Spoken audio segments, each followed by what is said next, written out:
কিছু কিছু ভিডিও দেখলে বা কিছু কিছু মুহূর্তকে আমি যখন ক্রিয়েট করি, ক্যামেরা বন্দি করি, সেই প্রকৃতি অথবা যাই হোক না কেন, যেই সৌন্দর্যের আমি ভিডিও ক্যাপচার করি সেটার সাথে কিছু না কিছু জড়ানো আছে স্মৃতি।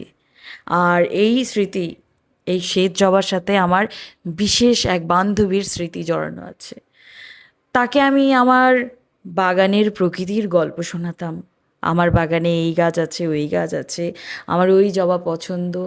সে বলেছিল আমি তোর জন্য নিয়ে আসবো শ্বেত জবার ডাল। তখন আমি খুব আনন্দিত হয়ে গেছিলাম। হ্যাঁ, তাহলে নিয়ে আসিস। সেই শ্বেত জবার সাথে ও আমাকে আরও কিছু সারপ্রাইজ দিয়েছিল। সেটা হচ্ছে টগর গাছের চারা দিয়েছিল। অবশ্য সেই গাছও আছে আমার কাছে। আর সাথে দিয়েছিল গোলাপের ডাল। সেই গোলাপ ডালটাকেও আমি বড় করেছি, ফুল দেয় গাছটা। আর সাথে সাথে আমার মনে পড়ে প্রত্যেকটা ফুলের সাথে আমার সেই বান্ধবীর কথা, আমার প্রিয় বান্ধবী নমি।